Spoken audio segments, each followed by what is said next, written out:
আচ্ছা, আমরা আজকে যে জিনিসটা দেখার চেষ্টা করব সেটা হচ্ছে আমাদের এটা নেটওয়ার্ক সিকিউরিটি টপিকস রিলেটেড আমাদের এটা বিস্তারিত আলোচনা করব। এটা আমরা নতুন একটা টপিক নিয়ে আলোচনা করব, সেটা হচ্ছে নেটওয়ার্ক সিকিউরিটি। ওকে, সো এই নেটওয়ার্ক সিকিউরিটিতে অ্যাকচুয়ালি কি কি জিনিস থাকতে পারে আমাদের বেনিফিটের জন্য, রাইট? সো আমার নেটওয়ার্ক সিকিউরিটিতে এরকম অনেক জিনিস আছে যেটা আমরা দেখার চেষ্টা করব।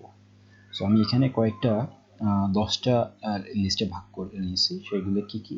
ফার্স্ট অফ অল আমরা দেখব হচ্ছে principal of network security. So আমরা প্রিন্সিপাল অফ নেটওয়ার্ক সিকিউরিটি বলতে অ্যাকচুয়ালি কি বুঝি? যেহেতু আমি বলতেছি প্রিন্সিপাল, সো প্রিন্সিপাল বলতে আমরা বুঝতে পারতেছি যে হচ্ছে তিনটাই জিনিস। এটা হচ্ছে সিআইএ বলা হয় এটাকে, কনফিডেন্সিয়ালিটি, ইন্টিগ্রিটি আর হচ্ছে অথেন্টিকেশন। ওকে, সো এই তিনটা মেইন জিনিস আমাদের দেখা হবে এবং এটার পাশাপাশি দেখা হবে নেটওয়ার্ক সিকিউরিটির ভালনারেবিলিটিসগুলো কি, থ্রেটস কি, তারপর হচ্ছে এক্সপ্লয়টেশন কি, কিভাবে এক্সপ্লয়েট করা হইতে পারে, তারপরে হচ্ছে রিস্ক ম্যানেজমেন্ট আমরা জাস্ট বোঝানো বলা হবে আর কি। তাই আমরা প্রিন্সিপাল অফ নেটওয়ার্ক সিকিউরিটি এগুলিতে কিভাবে আমার কনফিডেন্সিয়ালিটি, ইন্টিগ্রিটি এবং অথেন্টিসিটিটা মেনটেন করা হচ্ছে, রাইট? এটা আমরা এক নম্বরে দেখতে পাবো। তো টপিক ওয়ানে কি থাকতেছে? তাহলে টপিক ওয়ানে থাকতেছে যে আমরা অনেক ধরনের টুলস ইউজ করি, অনেক ধরনের ম্যালওয়্যার ওয়র্মস থাকে, তাই তো? সো এখন এখানে আমরা নেটওয়ার্ক সিকিউরিটির ওভারঅল যে সিনারিওটা আমাদের ফিল্ড ইফেক্ট মানে কি ধরনের অ্যাপ্রোচ আছে আমাদের, সে টপিকগুলো আলোচনা করা হবে এই টপিক ওয়ানে। সো ওকে, টপিক টুতে কি আলোচনা করা হবে? টপিক টুতে আলোচনা হবে হচ্ছে আমাদের ক্লাসিক্যাল এবং অ্যাডভান্সড এনক্রিপশন টেকনিক্স নিয়ে আমরা কথা বলবো, যেখানে হচ্ছে আমরা দেখি হচ্ছে ক্লাসিক্যাল দুই ধরনের এনক্রিপশন টেকনিক্স দেখি। একটা হচ্ছে সাবস্টিটিউশন আর হচ্ছে ট্রান্সপোজিশন, রাইট? সো সাবস্টিটিউশন আমরা কি কি দেখতে পাই? আমরা সাবস্টিটিউশনে যেগুলো নিয়ে আলোচনা করবো সেগুলো হচ্ছে Caesar cipher, monoalphabetic cipher, Playfair cipher, polyalphabetic cipher, Vigenere cipher আর one time pad cipher. Okay, so আমরা এগুলি নিয়ে কথা বলবো সাবস্টিটিউশন মেথড। আর ট্রান্সপোজিশনে হচ্ছে আমরা দুইটা জিনিস দেখতে পারবো, একটা হচ্ছে রেল ফেন্স সাইফার আর একটা হলো ট্রান্সপোজিশন সাইফার। ওকে, সো এখন টপিক টুতে অনেক কিছু জানা আছে এখানে। আমরা যেমন হচ্ছে টপিক টুতে বললাম যে হচ্ছে যে ক্লাসিক্যাল আর হচ্ছে অ্যাডভান্স এনক্রিপশন টেকনিক দেখবো। সো এখানে এনক্রিপশন টেকনিকটা কি কিসের জন্য লাগতেছে? তো আমরা এখানে দেখবো হচ্ছে প্লেন টেক্সট আছে, প্লেন টেক্সটে হচ্ছে সাইফার টেক্সট আছে, তারপর হচ্ছে ক্রিপ্টো এনক্রিপ্টেড মেসেজ আছে, ডিক্রিপ্টেড মেসেজ আছে। তো এটা হচ্ছে ক্রিপ্টো অ্যানালাইসিস আছে, ক্রিপ্টোলজি আছে। সো এইগুলি টার্মস আমরা এখানে পরিচিত হব থ্রিতে। ওকে, দেন ফোরে আমরা কি কি দেখবো? সো চ্যাপ্টার টপিক থ্রিতে আমরা দেখবো হচ্ছে যে দুইটা জিনিস দেখবো এখানে। অ্যাডভান্সড এনক্রিপশন টেকনিক নিয়ে আমরা কথা বলবো, যেটা হচ্ছে আমাদের দুই ধরনের হয় সাধারণত। একটা হচ্ছে স্ট্রিম সাইফার, এটা হচ্ছে স্ট্রিম সাইফার। স্ট্রিম সাইফার হচ্ছে আমার bit by bit. Okay, stream cipher বলতে আমি বিট বাই বিট বলছি। স্ট্রিম মানে ওয়ান বিটের জন্য ওয়ান, আর ব্লক সাইফার হচ্ছে আমি কোনো একটা ব্লক হিসাবে আমি কোনোটাকে চুজ করে নিলে সেটাকে আমি ব্লক সাইফার বলতেছি। তো এখানে আমাদের যে টেকনিকসগুলো আছে সেটা হচ্ছে ডেস, ওকে, 3 ডেস এবং এইএস।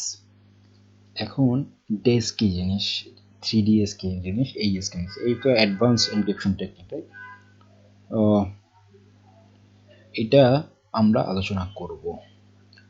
তো নেক্সটে হচ্ছে এইএস। হচ্ছে আমরা দেখতেছি এইএস কে আমরা যেহেতু আমরা ডিএস কে নিয়ে অত আলোচনা করব না, যেহেতু ডিএসটা হচ্ছে ব্রেকেবল, অলরেডি ডিএসটা ব্রেক করা পসিবল। তো এই অ্যালগোরিদমটা যেহেতু ব্রেকেবল হয়ে গেছে, সো এই অ্যালগোরিদমটা আমরা যদি পড়তে চাই, হ্যাঁ পড়তে পারি।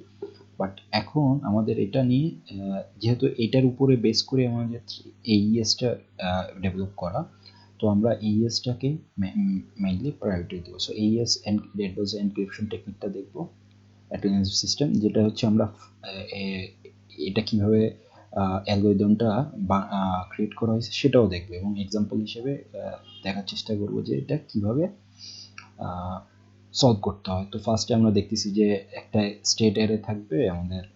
অফকোর্স তো আমরা চ্যাপ্টার 3 থেকে জেনে যাবো প্লেন টেক্সট আর হচ্ছে কি। সো কিটা হচ্ছে কির উপর ডিপেন্ড করে আবার হচ্ছে আমার এটা কি কি জেনারেটর দুই ভাবে হয়, রাইট? একটা হচ্ছে পাবলিক কি আর একটা হচ্ছে প্রাইভেট কি। সো ওইটারও কি এর উপরে ভিত্তি করে অনেকগুলা এনক্রিপশন আমরা দেখবো, রাইট? সো এখানে স্টেট অ্যারে দেখতেছি, আর হচ্ছে ইনিশিয়াল রাউন্ড কি, সাববাইটস, শিফটরোজ এবং মিক্স কলাম, এই পাঁচটা আমরা দেখবো। এই পাঁচটার ভিত্তিতেই আমার এই AES এর অ্যালগোরিদমটা মেনটেন করা হয়। ওকে, তো এটার আবার কয়েক ধরনের রাউন্ড আছে, right? 10 rounds, so 10 rounds, right? এরকম অনেকগুলো রাউন্ড আছে। সো 10 রাউন্ডস, 12 রাউন্ডস আর 14 রাউন্ডস, এরকম কিছু, যেটা হচ্ছে আমরা বলি 128 বিট, দেন হচ্ছে 128, 192 আর হচ্ছে 256 বিট প্রবাবলি, রাইট? আমরা দেখবো এটা যখন আমরা এই টপিক নিয়ে আলোচনা করবো। এবং 6 নাম্বার ইয়াতে আমরা যেটা আলোচনা করবো যেটা হচ্ছে রিভেস্ট, শিমের এবং অ্যাডেলম্যান, রাইট? ওদের যে RSA টেকনিকটা সেটা দেখবো। এখানে 3 ধরনের ম্যাথস আছে, এই ম্যাথসগুলো আমরা সলভ করার চেষ্টা করবো, রাইট? আমরা RSA দেখবো হচ্ছে, তারপর হচ্ছে VPN দেখার চেষ্টা করবো, virtual private network. So virtual private নেটওয়ার্কটা টেকনোলজিটা কীভাবে বেড়ে উঠছে সেটা নিয়ে আমরা দেখার চেষ্টা করবো। সেটা হচ্ছে IPsec, ওকে, বা IP সিকিউরিটি, GRE আমরা দেখবো, GREর মাধ্যম কি হচ্ছে। তাছাড়া 2 ধরনের টেকনোলজি আছে, IPsec হচ্ছে SSL technology, right? IPsec over GRE বা GRE ওভার IPsec, এগুলো নিয়ে কথা বলার চেষ্টা করবো। দেন হচ্ছে আমরা দেখব হচ্ছে এই টেকনোলজিটা ভিতরে যে এটা আমার মেনটেন করে আমার পুরা নেটওয়ার্কটা, সেটা কিভাবে গঠিত হচ্ছে, সেটা হচ্ছে এই 5টা জিনিস দিয়ে গঠিত। IPsec প্রোটোকল, যেটা হচ্ছে আমার মেনটেন করতেছে Authentication Header or ESP Encapsulation Security Protocol, right? Then second স্টেটে কি লাগতেছে, আমার এই 5টা জিনিস আমার থাকতেই হবে আমার যদি টেকনোলজিটা আমি ইউজ করি আমার নেটওয়ার্কের। কনফিউশনেতে আমরা এই অ্যালগোরিদমগুলো ইউজ করতেছি, ডেস, TDS, AES, SEAL। ইন্টিগ্রিটিতে আমাদের MD5 এবং SHA, এই অ্যালগোরিদমগুলো, এই হ্যাশিং অ্যালগোরিদমগুলো আমরা ইউজ করি। অথেন্টিকেশনে আমরা প্রিশিয়েট কি অথবা হচ্ছে RSA-টা ইউজ করি। আর ডিফি এলিমেন্ট কি হচ্ছে আমাদের কি এক্সচেঞ্জের জন্য এটা লাগবে আমাদের।